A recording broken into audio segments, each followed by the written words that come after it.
Baik, oke, terima kasih banyak ya Mas Dodi ya. Eh, Begitu informasinya ya teman-teman ya, Mas Dodi komunikasi dengan Mas Ape. Mas Ape itu juga sebelumnya memang WA-an dengan saya itu, silahkan Mas, saya bilang begitu, mau pakai bendera IPKB atau apa ya. Baik, saya mulai Iya, ya teman-teman. Sekali lagi saya sampaikan, soal-soal ini bukan soal definisi-definisi, bukan soal penjelasan atau konsep ya, tapi kita sudah kaitkan dengan telaah atau analisis karena saya melihat di uji kompetensi penata KKB kemarin itu banyak muncul soal seperti itu, analisis-analisis. Jadi saya siapkan buat teman-teman penyuluh KB yang mau hukum. Oke. Ini teman-teman sekalian, misalnya kalau ada soal seperti ini, kira-kira, lah ini kan analisis nih. Ini kan nggak nanyain apa itu kependudukan ya. Apa itu kelebihan penduduk, apa itu masalah kependudukan enggak. Tapi pertanyaannya seperti ini, misalnya suatu desa memiliki, ya teman-teman ya, suatu desa memiliki jumlah penduduk besar, didominasi kelompok umur muda dan perumahan kumuh. Oke. Ini ada tiga petunjuk atau ada petunjuk soal nih teman-teman ya. Jumlah penduduk besar, penduduknya besar, kelompok umur muda ini, kelompok umur muda dan eh, perumahan kumuh. Kayak itu situasi ya, situasinya seperti itu. Nah, penyuluh KB diminta menjelaskan faktor penyebab. Nah, maka ya menjelaskan faktor penyebab kemudian jadi teman-teman ini jelas ditanya mana pernyataan berikut yang menjelaskan penyebab yang benar dari situasi kependudukan seperti itu. Kira-kira pilih mana teman sekalian? Apakah kuantitas penduduk tinggi dan kualitas membaik? B. Kalau yang ini jelas tidak ya, karena perumahan kumuh meluas itu berarti kan kualitas nggak membaik gitu. Pasti di situ daerah miskin. Apakah B, struktur umur konstruktif dan mobilitas rendah? B ya, ini B ya. Oke, apakah struktur umur konstruktif? Iya, mobilitas rendah. Kita nggak dikasih tahu tentang mobilitas di sini. Ya, nggak ada petunjuk di soal. TFR tinggi dan pertumbuhan penduduk cepat atau distribusi penduduk merata dan imigrasi besar atau bonus demografi telah tercapai. Kan kita nggak ditanya itu teman-teman, apa itu kelebihan penduduk enggak, tapi ini jadi kita akan menghadapi, menurut saya prediksi ya, saya prediksi teman-teman, karena saya bukan penyusun soal hukum ya, saya mohon maaf kalau saya penyusun soal hukum tentu saya nggak mau ini belajar bersama menampilkan soal seperti ini. Justru karena saya ada di luar, maka saya bisa mengajak teman-teman. Kira-kira mana teman sekalian? Kayak mana Mas Widi? Saya nggak teman-teman. Jadi gini, saya kan jelas tuh penduduk besar, jumlah penduduk didominasi kelompok, kelompok umur muda. Kan ini menggambarkan kelahiran kan. Dominasi kelompok umur muda di bawah kalau piramida penduduk itu yang gambar di bawah itu lebar itu. Jadi eh, TFR tinggi penduduk pertumbuhan penduduk cepat sehingga jumlahnya besar. Nah, kenapa darah kumuh? Karena THR tinggi, banyak anak itu menimbulkan kemiskinan. Pertumbuhan cepat menimbulkan kemiskinan. Kalau kemiskinan akan menyebabkan daerah kumuh meningkat.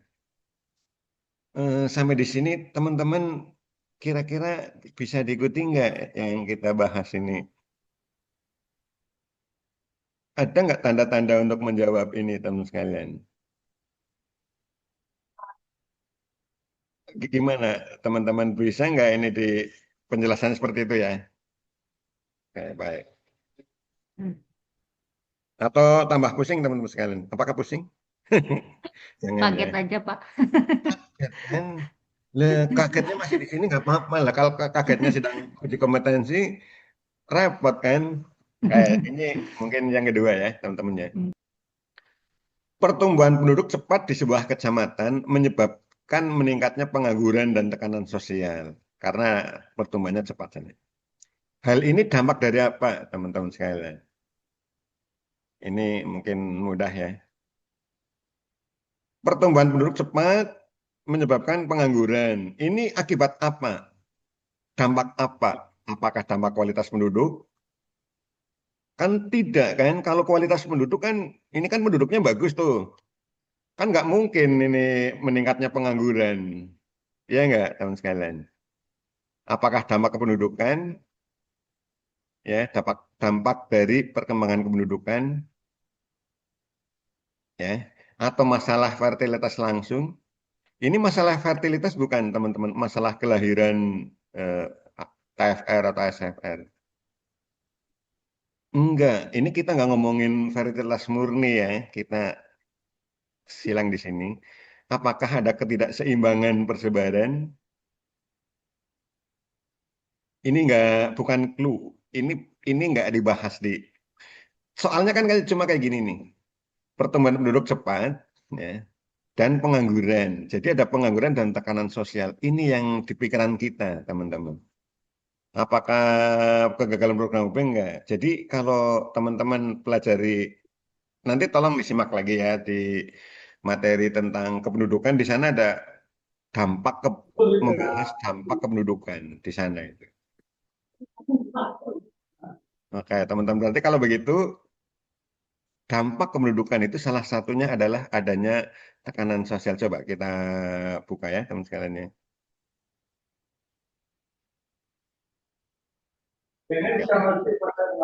Dampak kependudukan mencakup pengangguran, kemiskinan, tekanan sosial. Ini ada di modul ya, atau di bahan tayang teman-teman. Kalau teman-teman nanti baca atau ingat lagi bahwa salah satu dampak kependudukan adalah ada pengangguran, kemiskinan, tekanan sosial. Teman-teman sekalian, kita lanjutkan ya.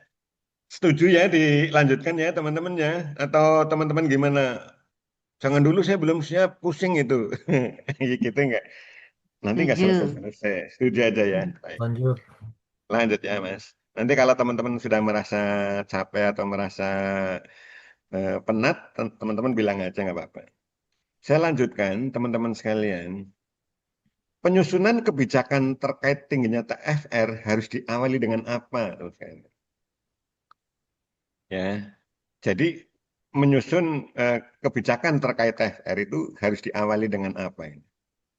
Apa yang dimulai di antara. Jadi kita nggak usah mikir apa sih yang nggak usah mikir, lihat aja opsinya ini mana yang terbaik, mana yang kira-kira nalar itu. Yang pertama, menentukan anggaran dan indikator output. Anggarannya dulu yang dibahas tuh. Mau bikin kebijakan apa rekomendasi peningkatan atau menurunkan THR kok mikirin anggaran dulu gitu ya. Bener nggak ya? Atau melakukan seminar hasil kebijakan. Seminar dulu yuk, seminar dulu kita mau nurunin THR. Atau menentukan isu masalah yang akan dikaji. Ayo, masalahnya apa sih dari TFR itu? Gitu. Isunya apa sih dari TFR kenapa bisa tinggi gitu? Atau menyusun pokja atau menentukan pelaksana di lapangan. Kalau menurut teman-teman apa? Nalar dan sesuai dengan konsep ya, kira-kira. Tapi kalau seperti ini kan sudah kira-kira, teman-teman. Menentukan isu. Menentukan isu. Nah, ya, saya setuju itu. Jadi ini yang pertama dulu tuh daripada ngomongin anggaran tuh belum apa-apa udah mikir anggaran ya. Jelas itu masalah harus diatasi. Oh, terus mikir anggaran atau seminar-seminar lah, seminar-seminar kelamaan tuh kalau. Jadi dalam langkah-langkah penyusunan kebijakan, teman-teman nanti ya, di langkah-langkah menyusun kebijakan atau rekomendasi ya, sebuah program itu tangkap dulu isunya, identifikasi isunya tentang TFR itu. Jadi begitu teman-teman ya. Tahap pertama adalah menentukan isu atau masalah kebijakannya apa terkait TFR. Total fertility rate ya teman-teman ya. Pembahasan tentang total fertility rate, pembahasan tentang ASFR itu ada teman-teman nanti coba lihat di apa bahan belajar yang saya unggah itu. Di sana ada demografi, ada kependudukan, ada soal-soal kependudukan yang tentang TFR itu. Ya, boleh lanjut, teman-teman. Silahkan santai. Kalau ada kopi, ada teh atau minuman cemilan, silahkan Bu, Mbak, Mas ya, dinikmati. Baik, ini masih karena ini sore ini adalah kependudukan ya, jadi kita bahas ini. Baik, jumlah kelahiran pada perempuan usia 20-24 tahun adalah 600. Jumlah perempuan usia 20-24 3.000. Jadi begini, eh, mudahnya ya teman-teman ya. Kelahirannya, ini kan kelompok umurnya sama tuh.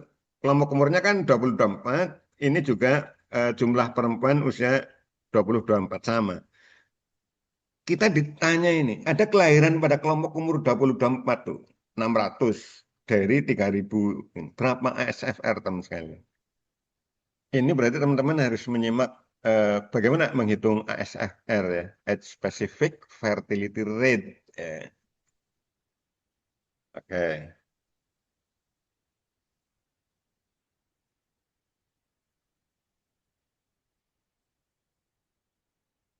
ya ASFR ya, berarti kan kelahiran di kelompok umur. Teman-teman, kalau soal seperti ini kelihatan nggak dari situ layarnya? Saya sudah angkat lagi ya ini. Kelihatan. Kelihatan. Kelihatan. Kelihatan ya. Nah, ASFR kan age spesifik tuh, kelompok umur. Nah, age spesifik kan berarti kelahiran pada kelompok umur. Kelahirannya 600, di kelompok umur itu ada 3.000. Berapa kelahiran di situ ASFR-nya?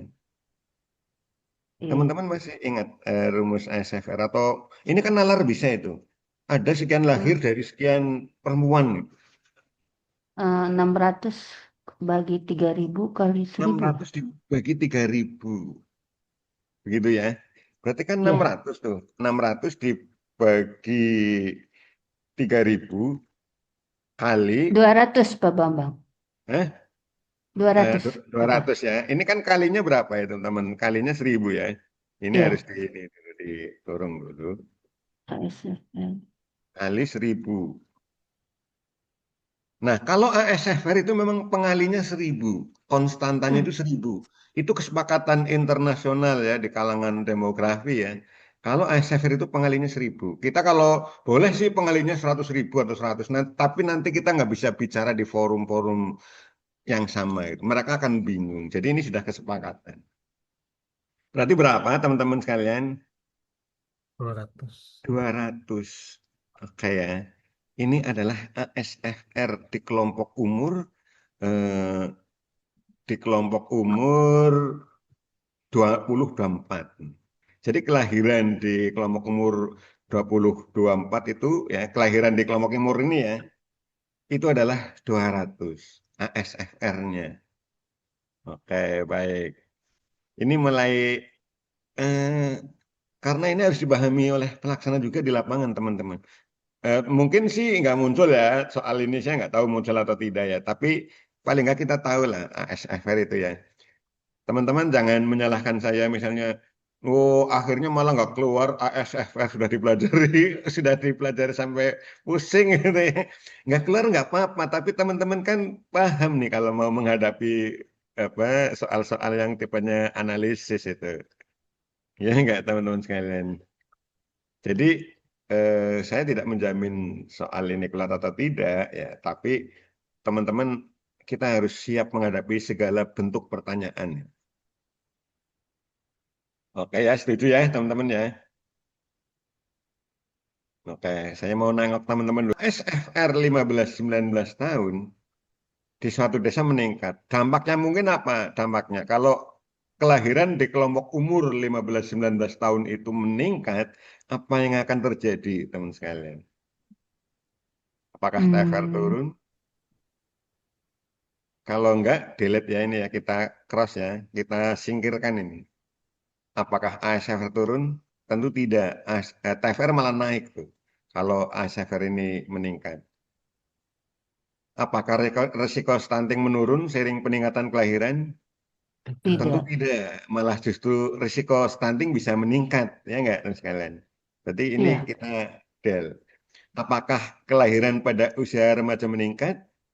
kemungkinan. Kemungkinan. Betul. Kita ini dulu. Apakah putus sekolah remaja menurun? Kita nggak bahas Enggak, masalah sekolah, ya teman-teman ya. ya, 15-19 ya. Ini kan lagi ngomongin ASFR kelahiran nih. Apakah migrasi remaja meningkat? Kita sedang tidak enggak. membahas itu. Nggak ada clue-nya di soal. Kalau begitu yang paling mungkin adalah kelahiran pada usia remaja meningkat. Usia remaja, kita ngomong remaja ya, baik yang sudah nikah atau tidak itu. Ya, jadi usia 15-19 kan usia remaja itu teman-teman sekalian.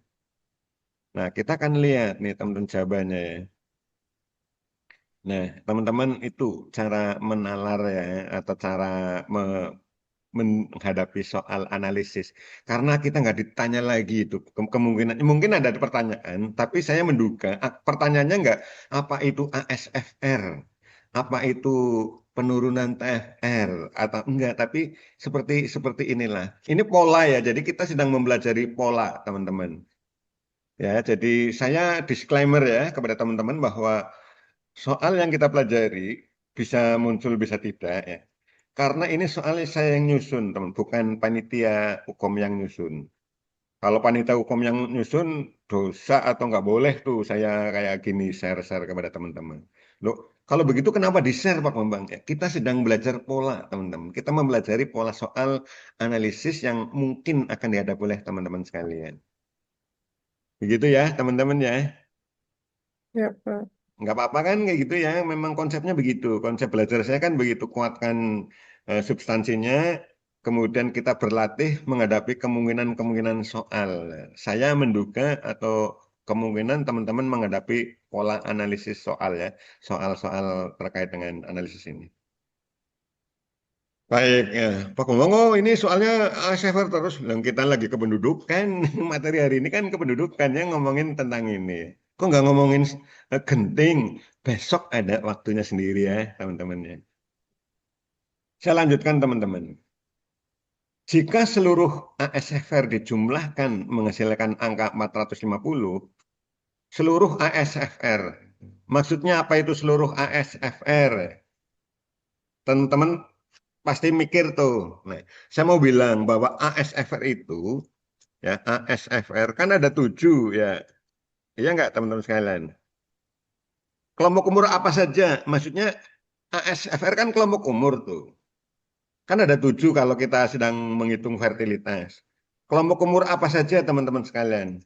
15-19, terus dua dua puluh puluh dua empat, dua puluh 24, terus 25, dua 29, lima 29, apalagi ya, 30, 34, 34, apalagi 35, 39, 35 ke 39 ya, 39, 40 ya, sampai 44, 44, 44 sampai 49. 49. Kenapa nggak sampai 50, 55, teman-teman sekalian? Menopause nggak sih Pak Bambang? Iya betul Mbak Cita. Karena PUS ya, definisi Hmm? PUS itu adalah sampai umur 49 tahun.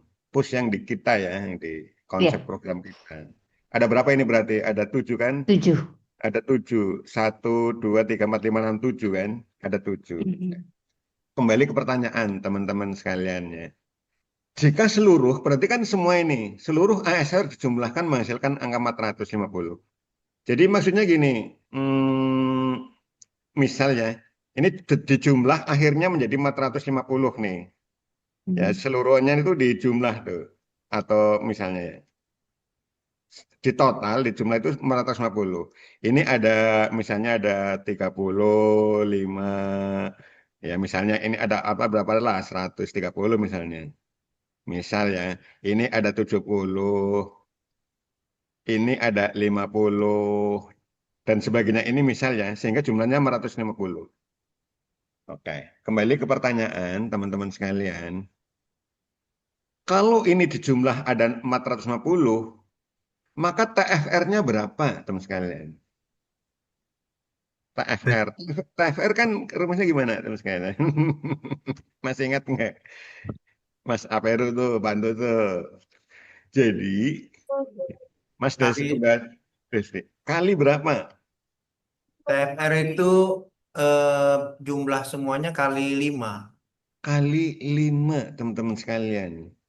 Kali 5, ya. Jadi berapa itu, teman-teman? 480 kali 5. 1.200, 2.200 ya. 2.225 ya.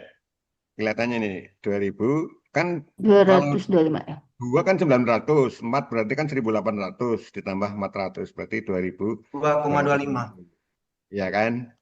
Ya. Nah, lah ini nanti setelah dikalikan 5 itu nanti teman-teman dikalikan ya, dikalikan lagi. Tapi ini sudah cukup lah untuk mengira-ira ini 2,0, 2,25, 2,25. 2,5. Jadi ini ya teman-teman ya jawabannya ya. Oke, teman-teman ya bisa diikuti nggak penjelasan saya? Bisa, Pak. Bisa. Bisa ya. Bisa ya. Jadi rumus rumus TFR adalah seluruh ASFR dikali 5 itu adalah nanti TFR. Kenapa dikali 5? Pertanyaannya kan mungkin begitu. Karena rentang kelompok umur itu adalah 5 tahunan. Oke ya, jadi itu sudah kesepakatan internasional tentang total fertility rate itu ya. Itu dikalikan 5 karena apa? Karena ASFR itu yang 7 itu adalah 5 tahunan. Oke ya teman-teman ya. Nah, saya mau tambahkan agak lama di sini nggak apa-apa ya, karena ini kan core business ya. Kalau TFR ya, TFR saya nulis pakai ini aja. Kalau TFR 2,25, bacanya gimana teman-teman sekalian itu? Kira-kira. Ini nanti teman-teman simak lagi di materi saya ada itu. Nanti rekaman juga ada teman-teman, rekan pembahasan.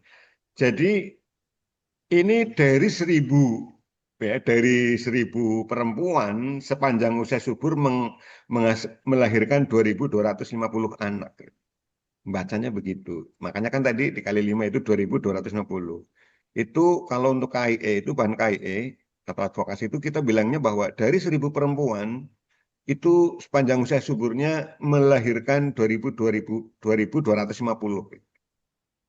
Ya, kayak begitu ya teman-teman ya. Kenapa kok analoginya 1.000 dari 1.000 perempuan? Karena ASFR itu mengerjakannya dikalikan 1.000 konstantan. Ini saya rekam nanti saya kirim rekamannya teman-teman ya. Ini penjelasannya ya teman-teman sekalian. Baik, mau dilanjut ya teman-teman ya. Kalau NRR kurang dari 1 menunjukkan apa teman-teman sekalian? Apakah tidak ada kelahiran pada seorang ibu? Ada, tetapi dia kurang dari 1 NRR-nya. Apakah setiap perempuan digantikan? Jadi teman-teman akan memilih pernyataan paling tepat nih. Setiap perempuan digantikan oleh kurang dari 1 perempuan. Program KB gagal, TFR sangat tinggi karena NRR kurang dari 1. Ya, kalau NRR kurang dari 1, biasanya TFR-nya rendah. Kayak ya, teman-teman ya. Kenapa? Kayak NRR apa sih teman-teman sekalian? Net reproduction rate itu. Apa sih teman-teman NRR? Mengukur NRR rata-rata adalah jumlah bayi perempuan. rata-rata jumlah anak perempuan ya, Ya. puan yang dilahirkan dari seorang ibu, teman. Hmm. Begitu ya, teman-teman. Jadi seorang ibu atau seorang perempuan itu sepanjang hidupnya, sepanjang reproduksinya itu hanya melahirkan 1 anak, gitu. 1 anak perempuan yang akan menggantikan proses reproduksi. Oke, teman-teman ya, santai aja ya. Santai Pak Bambang nggak santai. Saya santai teman-teman ya. Nanti kita bisa spek-spek ya, bisa diskusi ya di grup WA ya kalau ada hal-hal yang belum jelas. Silahkan teman-teman saling berbagi lah. Nah, kalau seorang ibu kan berarti rata-rata jumlah anak perempuan dari seorang ibu. Seorang ibu, mohon maaf ini analog aja ya, mohon maaf. Seorang ibu kalau kita anggap sebagai mesin reproduksi ya, kasar mungkin saya ngomongnya ya, supaya gampang dicerna aja ini. Kalau Hmm. ibu itu adalah mesin reproduksi, maka satu mesin reproduksi hanya akan digantikan oleh satu mesin reproduksi lagi gitu. Kan akhirnya produknya ajek gitu. Inilah akan tercapai penduduk tumbuh seimbang. Mhm. Tapi kalau satu mesin reproduksi meninggal kemudian digantikannya ada dua mesin reproduksi, kan penduduk akan berlipat. Hmm. Iya nggak teman-teman sekalian? Ya. Gitu ya. Jadi itu cara kenapa NR1. Ya, kita ingin penduduk tumbuh seimbang, NRR-nya harus satu. Harus Mhm. satu. Tidak boleh. Kalau kurang, penduduk defisit. Kalau lebih dari satu, penduduk akan membengkak, akan berlipat. Kok pada hening itu hening mengikuti. Ya memang di mute ya teman-teman ya, karena nggak ingin mengganggu kan ya. Pak memang itu gimana ya harus di mute lah Mas. Oke baik. Ya ini setiap perempuan digantikan oleh kan karena ini Bu. Kenapa jawabannya B? Karena ini NRR kurang dari satu, maka setiap perempuan digantikan oleh kurang dari satu perempuan anak. Ya, ini akan kalau NRR kurang dari satu akan terjadi defisit penduduk. Dan itu kita tidak ingin ada defisit penduduk. Kita inginnya penduduk tumbuh seimbang. Ini teman-teman mungkin bisa untuk menambah eh, cara menjawab kita kepada teman-teman ketika di lapangan kita sering ditanya itu. Apa itu penduduk seimbang? Ada yang bilang seimbang dengan daya dukung, seimbang dengan daya tampung itu. Itu bukan jawaban demografis hitung-hitungan BKKBN. Itu hanya mungkin apa ya tata ruang dan sebagainya ya. Tapi kalau penduduk tumbuh seimbang menurut Kemendikbud BKKBN adalah yang replacement level. Level atau generasinya digantikan oleh generasi berikutnya secara persis itu. Satu ibu digantikan oleh satu orang anak perempuan. Baik, supaya teman-teman tidak ini ya, saya ingin suaranya dari Mbak Destri. Mas Destri ada nggak? Masih Ada, Pak. ada. Silakan Mbak Destri, tolong ini biar Mbak Destri juga tetap stay di situ ya. Tolong bacakan ini kira-kira. Oke. Faktor langsung yang mempengaruhi fertilitas adalah A. Pendidikan dan sosial ekonomi, B. Pendapatan keluarga, C. Menyusui, D. Budaya patriarki, E. Kualitas pemukiman. C. Mempengaruhi fertilitas langsung itu. Langsung. Ini ada kuncinya udah. Oh, kuncinya udah. Mbak, silakan dijawab. Jawab Mbak Destri. Bonus buat Mbak Destri. Ya, menyusui berarti di sini, Pak, Menyusui tulisannya. ini teman-temannya. Jadi, lah ini bahasnya gimana ini? Ya, faktor langsung adalah menyusui.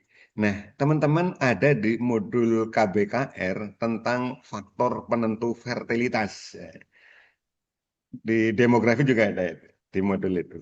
Jadi, penentu fertilitas secara langsung itu ada tiga, teman-teman sekalian ya. Ada tiga, mudah-mudahan saya masih ingat ya. Kalau nggak ingat, teman-teman bantuin ya. Ada tiga itu. Yang pertama adalah eh, hubungan, ya. Usia, sebentar. Usia usia berhubungan ya faktor usia lah ya usia mulai mulai berhubungan lah ya. Kemudian yang kedua adalah tentang ada ada ini sih teman-teman ya berhubungan yang kedua adalah tentang kehamilan nih kehamilan atau namanya apa kalau pertemuan sperma dengan telur konsepsi ya yang ketiga adalah ini teman sekalian tentang kehamilan. Eh, Gestasi apa Bu namanya? Gestasi. Saya ingatnya gestasi. Ada yang dari bidan atau dari gestasi. Kehamilan ya. Kehamilan bukan gestasi. Jadi maksudnya begini. Jadi orang eh, fertilitas itu ditentukan oleh kapan mulai berhubungan. Maka ini ada program PUP supaya mulai berhubungannya itu usianya lebih dewasa itu ya. Masih diikuti nggak teman-teman saya ini? Masih, Pak. Kemudian masih Masih, ya. masih, Pak. Kemudian Masih, konsepsi, Pak. konsepsi itu berarti pembuahan ya. pertemuan sel sperma dan sel telur itu faktor langsung penyebab kehamilan, fertilitas. Nah, ini cara kita menanganinya adalah dengan apa namanya kontrasepsi. Yang ini ya Bu ya, kontrasepsi KB ini. Oke, ini kontrasepsi. Saya nulisnya jelek kalau pakai ini. Kontrasepsi. Saya ulang. Mana ini endonya? Oke ya. Yang gestasi itu caranya kita nggak begitu mengintervensi ya tentang aborsi, tentang apa kita nggak mengintervensi. Tapi kalau yang usia kehamilan, usia berhubungan, usia hubungan itu melalui apa teman-teman PUP ya. Kalau tentang konsepsi itu itu melalui kontrasepsi KB, intervensi kita teman-teman. Kalau gestasi ini kaitannya dengan bagaimana menjaga ini ya. Gestasi kan kaitannya dengan kelangsungan kehamilan. Ya tentang aborsi. Padahal aborsi kan sebenarnya bisa untuk menentukan fertilitas, tapi kita nggak menangani itu. Ya. Kita tidak pro dengan aborsi, nggak pro kita teman-teman ya, karena dari kecuali alasan kesehatan. Oke ya, jadi ini yang PUP dan kontrasepsi KB yang akhirnya menjadi program kita. Karena apa? Secara teori faktor langsung fertilitas adalah ini, ada usia, konsepsi, dan gestasi. Oke, terlalu panjang nggak penjelasannya teman-teman atau kita perpendek aja ya? Saya maksudnya saya belajar dengan pemahaman itu ya. Sekali pertemuan. Destri satu lagi. Nggak Ya, Destri Pak, masih bentar. enggak? Ya. Usia kawin pertama perempuan di suatu desa rendah. Dampak terhadap fertilitas adalah A. Meningkatkan MMR karena risiko tinggi, B. Menurunkan TFR, C. Mengurangi unmet need, D. Meningkatkan potensi kelahiran, E. Mengurangi ASFR. Jawabannya D, D Pak. ya. D ya, jawabannya Iya. D. Jadi usia kawin pertama yang rendah itu dampaknya adalah mm, usia kawin pertama kan berarti perempuan nikah lebih awal kan. Jadi meningkatkan potensi kelahiran. Ya enggak teman-teman? Masuk di nurul enggak ini? Jadi usia kawin pertama yang rendah, usia kawin pertama kan berarti menikah di awal tuh 15, 16, 17 itu kan. Nah, itu akan meningkatkan potensi kelahiran. Mbak Destri pengen dengar suaranya siapa? Silahkan milih. Milih ya Siapa biar kita ya? dengar lah ya. Nggak bosan suaranya Pak Bambang terus kan bosan. Oke. Kayaknya Mbak Arlina deh. Mbak Arlina, oke. Mbak Arlina, silahkan diminta Ya, Pak. bantu. Dominasi pemakaian Mm-mm. pemakaian kontrasepsi suntik. Dan pil, berisiko pada apa? Dominasi Teman-teman, pemakaian kontrasepsi suntik dan pil beresiko pada A. Menurunnya TFR, B. Discontinuation rate tinggi, C. Peningkatan penggunaan MKJP, D. Jangka panjang tanpa masalah, E. Angka unmet need menurun. apa Mbak Arlina? Pemakaian kontrasepsinya adalah suntik dan pil. Risikonya apa kalau itu? Apakah TFR menurun? Enggak ya, malah dia gagal tuh bisa. Karena pil suntik kan mudah lupa dan sebagainya. Diskontinuitas apa itu? Ketidaklangsungan penggunaan kontrasepsi tinggi. Oke. Ya. Kemudian peningkatan yang ini salah lah, tadi ngomongin pil suntik oh ya, berarti kan nggak mungkin meningkat MKJP-nya kan. Jangka panjang tanpa masalah, enggak juga. Jadi itu ya Mbak Arlina ya, diskontinuitas itu menjadi tinggi. Ketidaklangsungan DO, ya, DO, oke. Ini diskontinuitas itu sama dengan DO drop out nih, teman-teman ya. Drop out kontrasepsi. Karena apa? Pil suntik kan DO-nya tinggi dibanding kalau IUD kan. Nah, maka teman sekalian jawaban yang benar adalah diskontinuitas. Eh, oke ya teman-teman, Mbak Arlina satu lagi. Mbak Arlina. Masih hujan Mbak Arlina di situ. Satu lagi. Suatu kabupaten memiliki piramida konstruktif dan proporsi penduduk usia kerja meningkat. Peluang terbesar yang muncul adalah A. Tingginya TFR, B. Bonus demografi, C. Kepadatan migrasi, D. Urbanisasi cepat, E. Penurunan kualitas SDM. Apa tadi? Piramida konstruktif dan proporsi penduduk usia kerja meningkat. Peluang terbesar yang muncul berarti apa? Usia kerja meningkat, teman-teman. Peluangnya adalah adanya bonus ya, bonus demografi. Karena usia kerja meningkat. Usia produktif naik ya dibanding usia yang tergantung, tidak produktif. Baik, terima kasih Mbak Arlina. Mau pengen dengar suaranya siapa Mbak Arlina? Silahkan pilih. Yang Siapa? Mbak yang Mas. nampak eh yang nampak Mbak Cita. Oh Mbak Cita, sambil rebahan nggak apa-apa ya Mbak Cita ya. Oh, Mas sakit kepala, Pak. Sakit kepala ya. Bukannya Mbak Cita itu bidan Hmm? untuk perawat.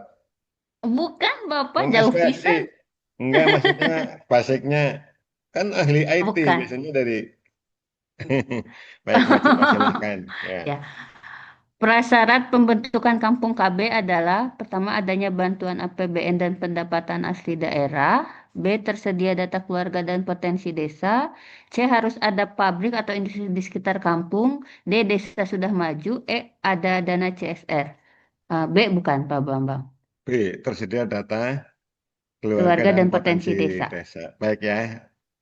Terkaan berdasarkan penalaran kan ya Mbak Cita ya. Jadi itu memilih tapi dengan mana sih yang paling mungkin. Kalau bantuan APBN ya nggak mungkin ya. Harus ada Ya, pabriknya nggak relate ya, nggak ada kaitannya. Desa sudah maju ya. ngapain? Kamu nggak ada, ada dana CSR ya kalau ada kan gitu. Ini jadi memilih jawaban aja yang paling tepat yang ada di situ. Jadi nggak usah Hmm, mikir lagi apa sih syaratnya gitu. Nggak usah, tapi ya. mikirnya adalah dengan memilih yang ada itu. Mbak Cita lagi, Mbak. Wilayah prioritas pengembangan kampung KB adalah A. Desa wisata maju yang memiliki pendapatan sektor jasa, B. Daerah kumuh dan padat penduduk, C. Kawasan industri besar dan komplek keramaian, D. Kota metropolitan atau kota maju yang tinggi pendapatan daerah, E. Desa dengan PAD tinggi, B. Daerah kumuh dan padat penduduk sesuai syarat kampung KB. Sesuai syarat kamu nggak bayar darah kamu. Ya. Oke ya. Berarti pertanyaannya kan bukan apa syarat pembentukan kampung KB. Nah, itu kan Iya. soal level awal tuh. Itu Mhm. bimbel saya Mhm. yang dulu gitu. Sekarang Oh, sudah meningkat seperti ini. Oke, Mbak Cita pengen dengerin suaranya siapa, Mbak Cita? pengen yang dari Kalimantan Tengah, Pak Kali Hamison. Hamison. Pak Hamison masih monitor? Ya, Tor, siap. tor monitor. Ketua. Silahkan, Pak Ketua. Semangat Mas Amison. Ya, siap. Bang Apel.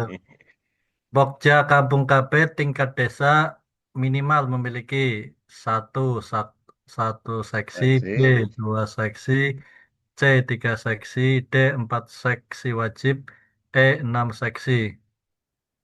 Eh, Apa sih ya berapa kayaknya ya? kayak jawabnya D, Pak. D Pokja. ya. Teman-teman ada referensi jawabannya Mat Jaksi nggak? Eh, teman-teman ya, kalau saya buka modul ini di modulnya, di modul ya, minimal ada tiga seksi yaitu advokasi KY penggerakan, ya advokasi untuk sesi advokasi KY dan penggerakan, ada seksi pelayanan dan pembinaan lingkungan, ya pelayanan KB, pelayanan Poktan, pelayanan apa ya, genting dan sebagainya. Kemudian, oh ini ada sesi pelayanan dan yang ketiga adalah pembinaan lingkungan. Ini ada di modul begitu, teman-teman. Tapi kalau teman-teman ada yang versinya katanya ada seksi data gitu. Tapi kalau Kampung KB, nalarnya kan sudah punya rumah data ya, teman-teman ya. Ya. Oke. Jadi begini, teman-teman. Ada dua versi, tapi kita pakai yang modul ya, teman-teman. Tiga seksi ya. Jadi kalau kalau ada ya, kalau ada pertanyaan seperti ini, berarti kita memahaminya adalah tiga seksi, yaitu seksi advokasi KIE penggerakan, seksi pelayanan, ya, dan seksi pembinaan lingkungan. Begitu ya teman-teman ya. Saya rekomendasinya begitu. Memang ada yang tambah seksi data ya.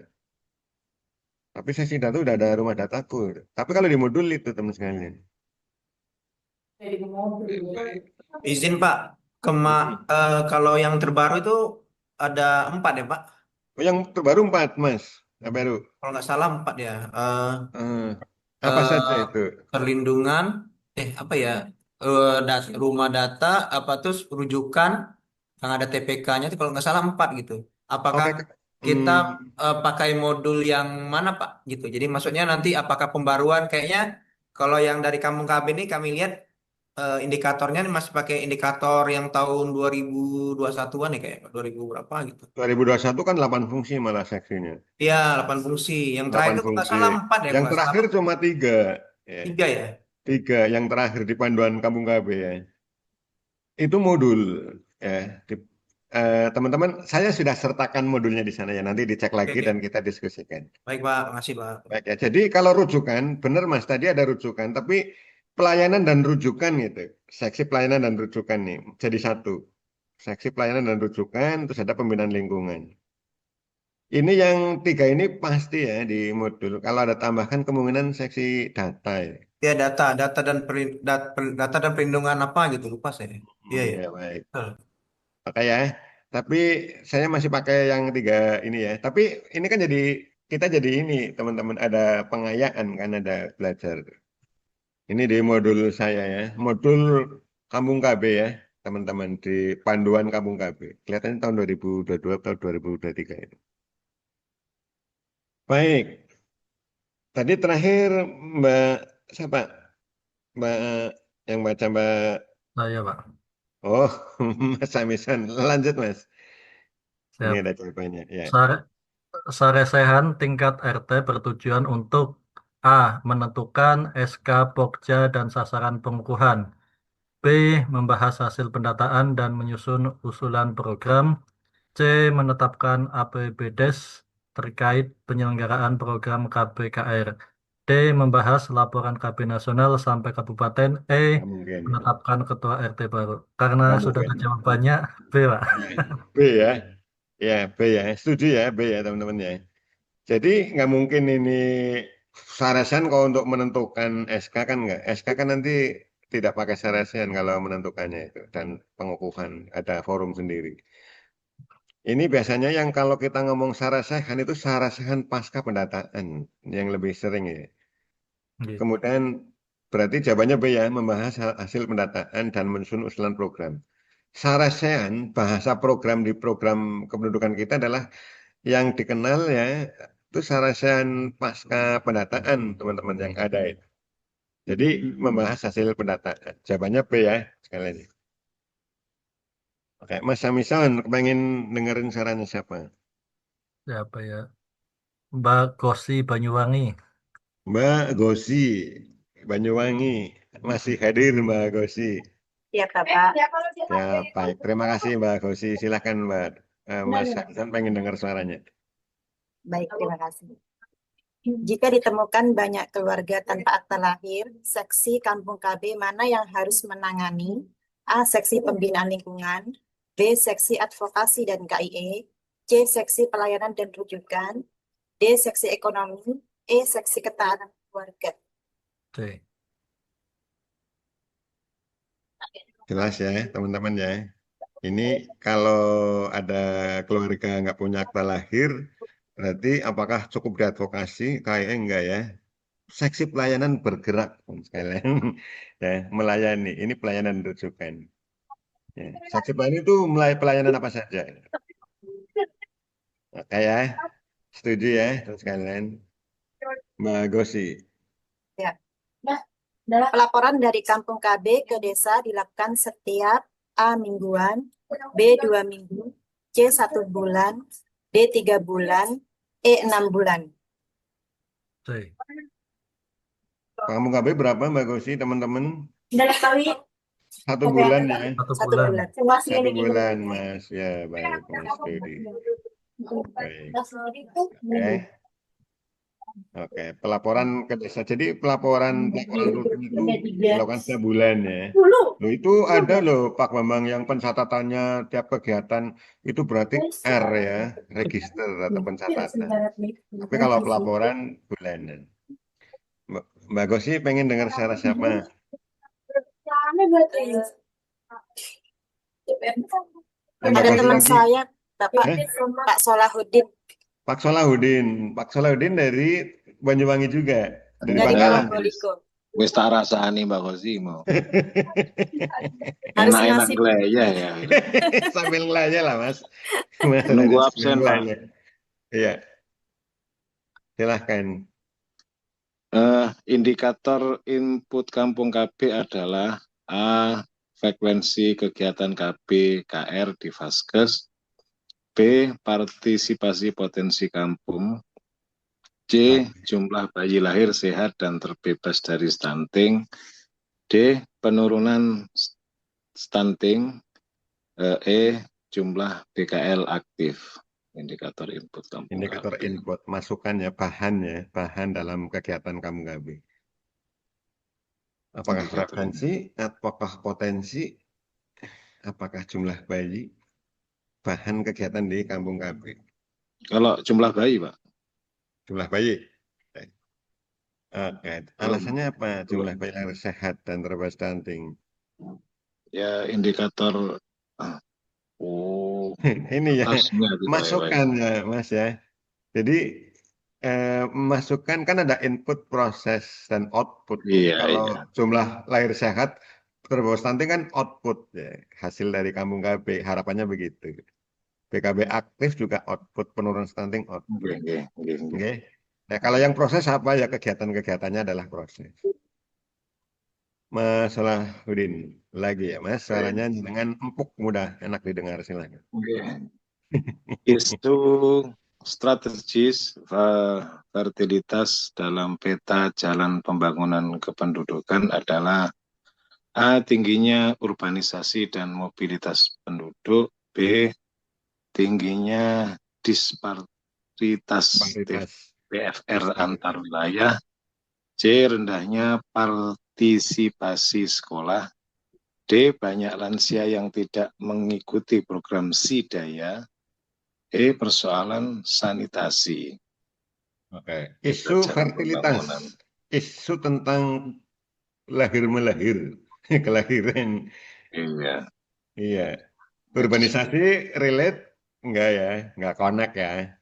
Ini kan isu tentang penanganan fertilitas menurut Anda. Tingginya disparitas atau perbedaan TFR antar wilayah relate mboten ini ada kaitannya enggak ini? Fertilitas ada ya. Kayak B ya. Kalau partisipasi sekolah yang jauh. Kalau SIDAYA kan lansia itu. Tidak hamil lagi. Enggak pilek. Baik, nggak hamil lagi ya. Iya. Nggak mikirin lansia lah ya. Karena kita lagi ngomongin fertilitas. Iya, TFR. Baik. Mas Solahuddin lagi Mas. Satu lagi Mas. Oke.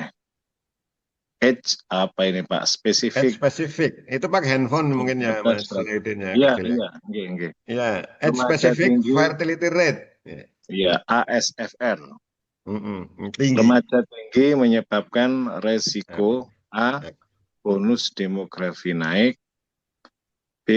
Pendidikan remaja meningkat. C. Ketahanan keluarga melemah. D. Stunting menurun. E. Migrasi meningkat. Oke, tadi udah dibahas dengan ASFR remaja umur 15-19 kan. Naik kelahirannya. Berarti apa? Pendidikan remaja meningkat. Ini lahirnya banyak tuh di kelompok itu. Iya. Kan nggak mengakibatkan pendidikan meningkat. Oh iya, ketahanan keluarga melemah. ASFR remaja tinggi. Menyebabkan risiko apa itu? Mengakibatkan apa itu kan? Bonus demografi yang enggak, pendidikan remaja enggak lah ya. Ketahanan keluarga melemah. Oke, ini yang paling yang kerja kurang. Yang kerja kurang. Karena keluarganya dari remaja, tuh, Oh teman-teman. iya, iya. Iya, kan keluarga remaja berarti ya. Iya, iya. Berarti ketahanan keluarganya bisa nggak bagus, kurang siap Ya, ya. bagus. Oke, baik. Oke, Mas Saladin, terima kasih banyak. Nggih. Iya, Ya, siap. ngapunten lagi layah-layah jadi Oh iya, Pak. baca lagi. Semangat, Pak. Tapi layar-layar ngikut ya, Pak. Ngikuti, Pak. Mas Saladin boleh ke siapa? Yuk, kita pengen dengerin saran siapa. Yang belum, Pak. Siapa ini yang belum ini? Monggo, yang belum ada Itu di dibantu. sini. Salam kenal aja sudah. Iya, salam kenal buat teman-temannya. Baik. Iya, oke. Oke, saya dulu ya, izin teman-temannya. Oke, siap, siap. Ya, terima kasih banyak. Indikator keberhasilan pembangunan keluarga menggunakan apa ini? Pembangunan keluarga diukur dengan apa itu jawabannya? Teman-teman, silahkan. Menurut teman-teman apa? IPM ya, Pak. Indeks pembangunan manusia, IPM. IPM itu indeks pembangunan manusia. IBANGA, indeks Juga. pembangunan keluarga ya, teman-teman ya. Nah, ini mengukur ketentraman, keharmonisan, kesejahteraan ya kalau IBANGA. Kalau IPM kan mengukur tentang kesehatan, pendapatan, sama satu lagi apa ya? Ada tiga. Kesehatan, pendidikan, ya, pendidikan. Kalau IPM, Human Development Index ini kalau IPM. IBANGA ya, teman-temannya, untuk mengukur pembangunan keluarga. Mengukurnya ini ketentraman, kemandirian, dan kebahagiaan. Ada tiga indikator ya, ini sekaligus kita pelajari, teman-teman, kita ingat ya. Kalau IBANGA itu mengukur ketentraman, kemandirian, dan kebahagiaan. Kalau IPM itu mengukur tentang pendidikan, ekonomi, kesehatan. Bentar ini. Baik. Saya lagi. Wilayah padat dan kumuh mengalami overload penduduk. Kebijakannya apa kalau ada kepadatan penduduk gitu yang tinggi? Maka menaikkan THR, udah tinggi masa dinaikannya. C, B, Bapak. C. C, menata persebaran penduduk dan mengarahkan mobilitas. Oke ya, saya paling nalar ya karena lagi ngomongin overload penduduknya, nggak ngomongin THR ya. Oke, C. Baik, terima kasih banyak. Oke, berikutnya. Nomor induk kependudukan penting sebagai dasar apa, teman-teman? Apakah pembagian pupuk? Apakah B. layanan publik? Layanan publik dan Layanan integrasi data ya? integrasi data. B. Baik, B ya paling relevan ya. Baik. Integrasi data sekarang itu data menggunakan NIK, teman-teman sekalian ya. Kesehatan, data apa itu sekarang pakainya NIK.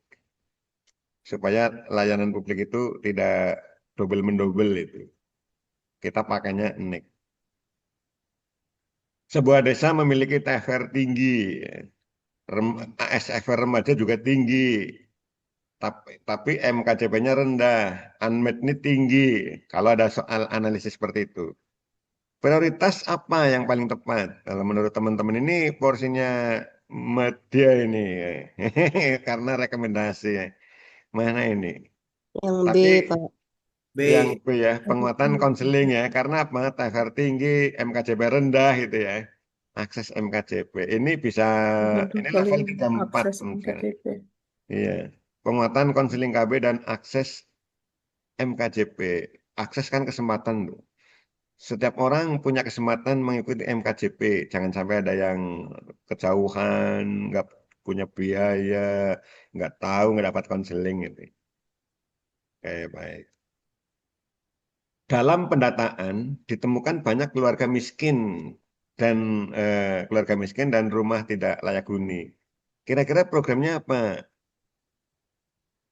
Ini kan rumah tidak layak huni gitu. Keluarga miskin, rumah layak huni. Programnya apa kalau ini? Apakah penyuluhan reproduksi KB? B. B ya. Itu mungkin yang paling relevan ya kalau soalnya seperti ini. Oke ya, baik. Mbak Elis ada di sini, Mbak Elis? Kenalan dong Mbak, sambil suaranya biar dihafalin Ada, teman-teman. Pak. Oh ada, silakan Mbak Elis. Baik, Pak. Penyuluh membutuhkan data akurat jumlah balita, PUS, dan KB aktif. Mm. Sumber data terbaik untuk keperluan tersebut adalah A. Data sensus sekolah dan dropout siswa. B. Bukan, Data BPS dan pengelola data lain seperti Pusdatin. C. bukan. Data pendataan keluarga. D. Data kecamatan. E. Data RT atau RW. RW. Baik, jawabannya ini ya, teman-teman ya. Jadi Data kita sebagai pendataan. penyuluh KB kalau lagi apa ngomongin jumlah balita pus peserta KB aktif, kita harus mengacu ke pendataan dan SIGA ya. Itu karena data itu adalah data yang dipakai untuk operasional. Beda ya dengan datanya BPS yang dipublikasi untuk umum. Kalau pendataan keluarga itu untuk dasar program gitu, untuk mendukung keberhasilan program. Data pendataan keluarga dan SIGA ya, teman sekalian ya.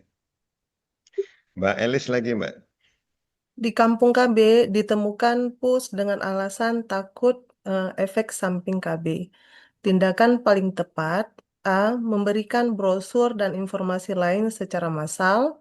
B. Memaksa menggunakan MKJP.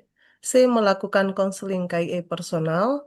D. Menunggu mereka datang setelah merasakah setelah Merasakan, merasakan merasa kebutuhan ber-KB. kebutuhan. E. Memberi kartu janji. Mungkin Oke. sih. Ini ada pus takut efek samping. Berarti apa, teman-teman? Harus ada KIE. pendekatan C. KIE C. KIE dan personal. Personal. konseling ya. KIE Ke personal itu individu. wadahnya nanti di konseling, komunikasi interpersonal. Individu ya, jadi jangan di umum karena ini lagi ngomongin takut efek samping. Harus ada KIE secara personal. Ini ini pilihan paling tepat dibanding yang lain ya, teman-temannya dibanding A, B atau D, E. Pilihan paling tepat. Oke, baik. Mbak lagi Mbak. Struktur umum di suatu desa menunjukkan persentase usia 60 tahun Usia. ke atas meningkat. Penyuluh perlu mengantisipasi bahwa A. TFR akan naik seiring dengan aging population. B. Bonus demografi baru dimulai. C. Desa memasuki aging population. D. Pengangguran anak meningkat. E.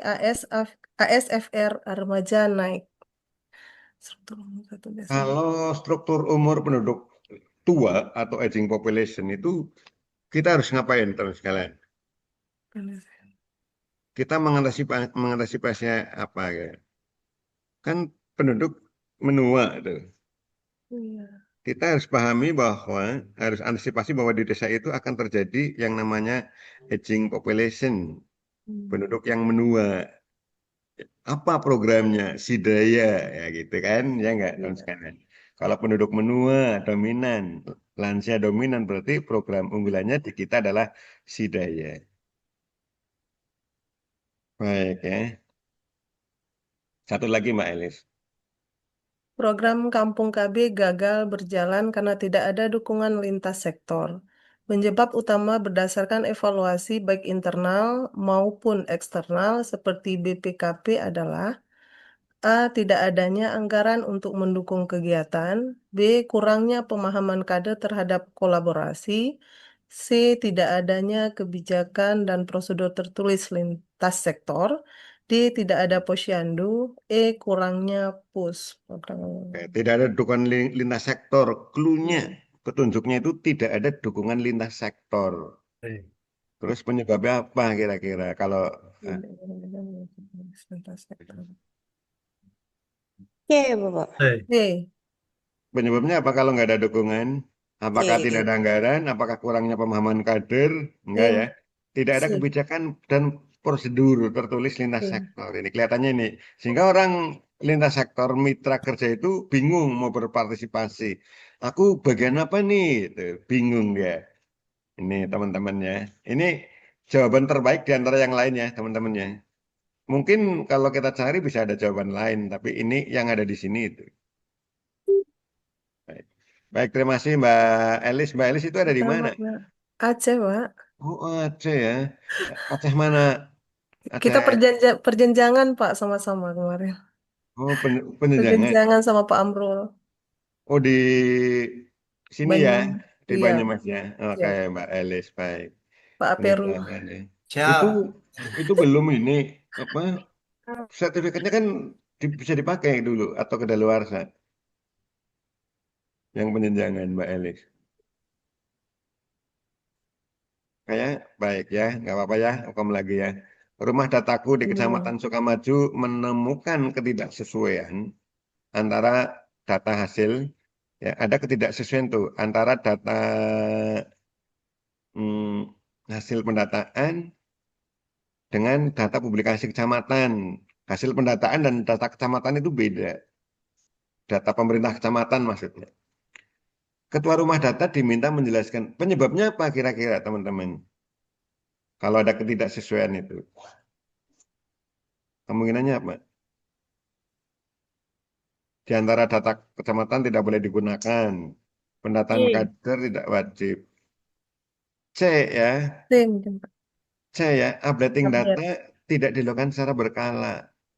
Data, jadi kader rumah dataku tidak mengupdate secara berkala ya. Jadi bisa akhirnya ketinggalan ya. Kayak ini salah satu kegiatan pokok rumah dataku adalah updating data secara berkala. Itu kegiatan pokok. Karena panjang saya baca sendiri teman-teman ya.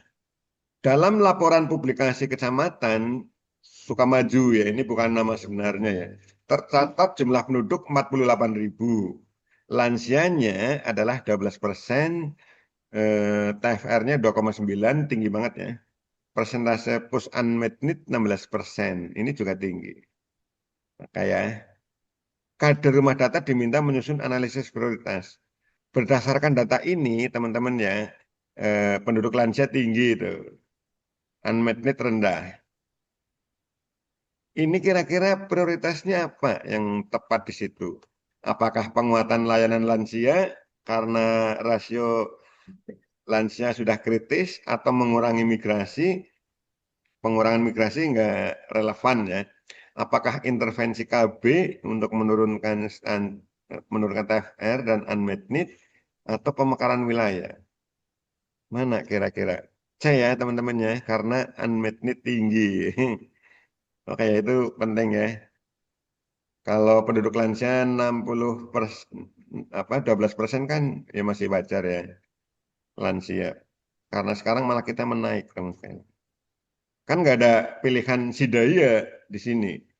Berarti yang kita pilih ini. Kan masalahnya adalah lansia dan unmet need tinggi. Nah, yang ada di sini itu tentang unmet need intervensi KB. Oke. Rumah dataku menyiapkan infografis kependudukan kecamatan. Ya. Tapi hanya berisi kelahiran dan kematian. Kayak. Jadi data tersebut nggak lengkap. Komponen apa yang harus ditambahkan dalam penyajian data tersebut? Apakah grafik TFR nasional? Apakah data penerima bantuan? Apakah tabel data, kuantitas, kualitas, mobilitas, dan pembangunan keluarga? Atau daftar nama keluarga RT? Teman-teman pilih mana kalau ada soal seperti ini? Datanya nggak lengkap tuh di rumah data. Dilengkapi apa? Mungkin dilengkapi ini C, ya. Pak. C. C ya. C, Pak. C ya. C. Dilengkapi apa? Dengan tabel data. Baik kuantitas, kualitas, mobilitas, data pembangunan keluarga, dan adminduk. Ini supaya rumah dataku jadi lengkap. Oke ya. Apakah ini boleh nih? Data keluarga penerima bantuan sosial sebagai data dukung program penting. Boleh ini. Ini boleh ini. Tapi kan belum lengkap juga karena dibanding yang C, kalau C kan ini tabel data kuantitas, kualitas. Karena kan lebih lengkap ini. Jadi B benar, tapi nilainya tidak sebagus ini C. Maka ya, teman-teman ya. Jadi ada kecermatan di situ. Kalau hanya milih B, berarti hanya akan ada tambah data keluarga penerima bantuan.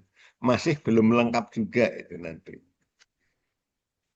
Oke, teman sekalian, dari data Kecamatan Sukamaju ditemukan 1.120 balita, diantaranya stunting.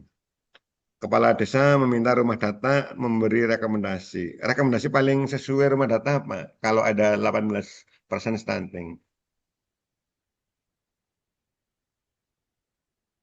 ini dari kader rumah dataku. Saya, teman-teman ya, advokasi ke pemerintah desa untuk intervensi stunting berbasis data keluarga. Ya, ini paling ini ya, teman sekalian ya. Baik, saya lanjutkan. Ini masih rumah data ya, teman-teman ya. Rumah dataku di Kecamatan Sukamaji telah memiliki SK pengukuhan. Ya.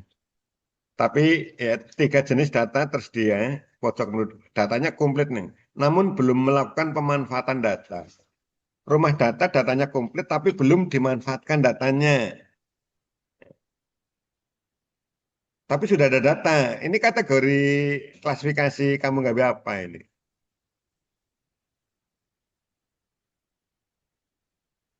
Baik, masih ada yang di sini teman-teman sekalian. Karena Yang Masih ya Pak misalnya. Jadi begini teman-teman. Kalau begitu nanti kita akan melihat klasifikasi rumah dataku ya. Nah, di sini sudah ada data tapi belum dimanfaatkan. Apakah tidak memenuhi syarat? Itu bukan Sederhana, klasifikasi. Apa sederhana atau lengkap itu? Kelihatannya sederhana. sederhana, sederhana. Loh, kok lengkap? Coba saya kita lihat pembahasannya. Memiliki kalau kategori lengkap itu memiliki surplus, jenis data, serta minimal 1 pemanfaatan. Wah, ini berarti salah jawaban ya. Namun meskipun pemanfaatan belum optimal, indikator lainnya memenuhi skor kategori lengkap. Oke ya, indikator ini lengkap juga ini datanya. Jadi teman-teman sekalian, kita ada di persimpangan nih. Apakah kita akan menitik beratkan pada pemanfaatan data atau kita di samping titik berat pemanfaatan data kita juga memperhatikan nih 3 jenis data udah tersedia lengkap. Jadi walaupun minim, konon Mas ini adalah masuk di lengkap. Penjelasannya seperti itu ya teman-teman sekalian. Kalau datanya nggak lengkap lah itu sederhana. Kalau 3 jenis data belum tersedia atau hanya 1-2 jenis data tersedia itu sederhana.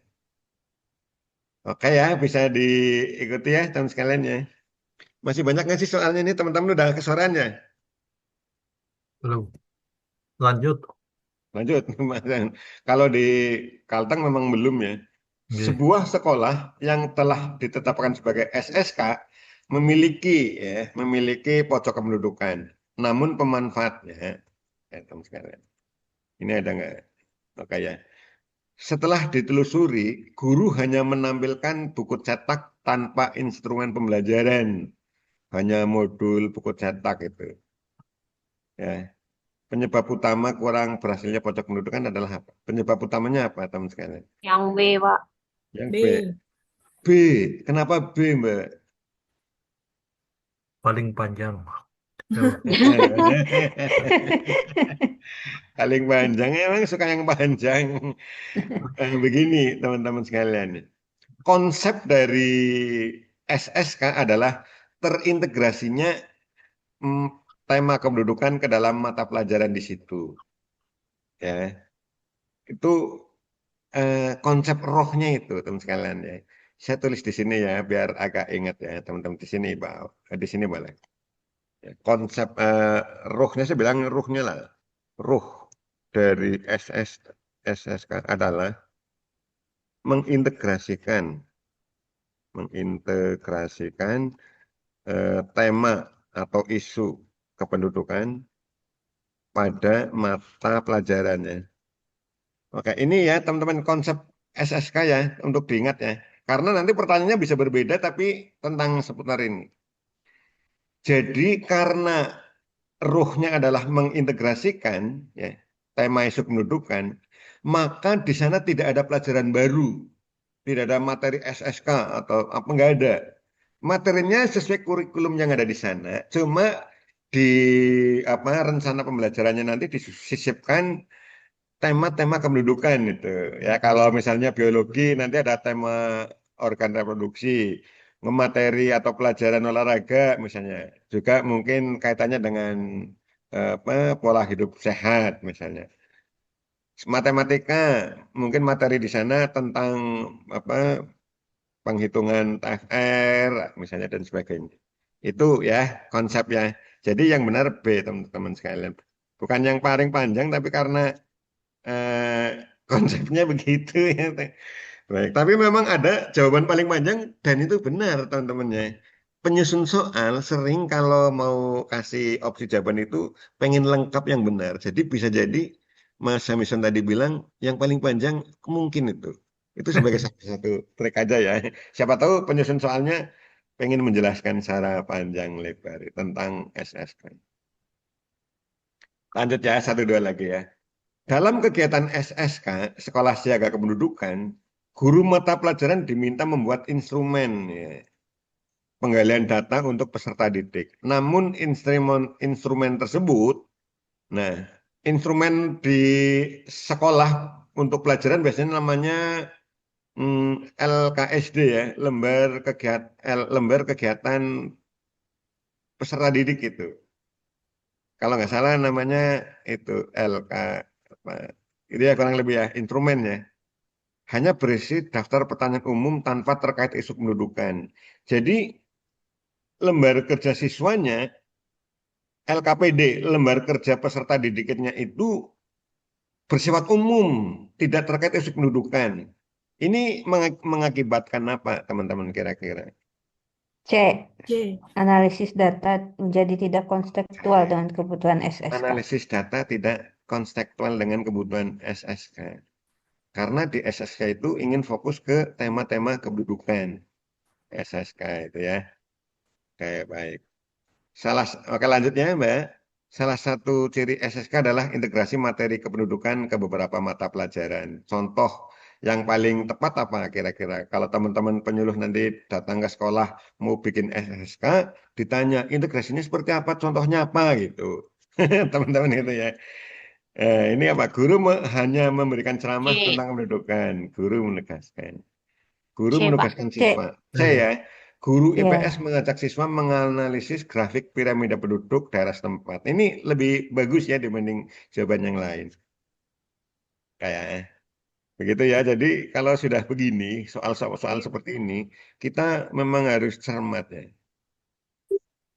Peserta didik diminta melakukan kunjungan rumah untuk mengumpulkan informasi kependudukan. Peserta didik kan siswa ini ya. Siswa Iya. diminta melakukan kunjungan rumah, mengumpulkan informasi kependudukan. Setelah data diperoleh, siswa sudah dapat data, maka langkah berikutnya apa? Kalau siswa sudah dapat data, teman sekalian. B. C, Pak. Melakukan analisis sederhana ya. Baik. Jadi bukan hanya menyerahkan data mentah kepada sekolah, tapi melakukan analisis sederhana dan mendiskusikannya serta mempresentasi sebetulnya.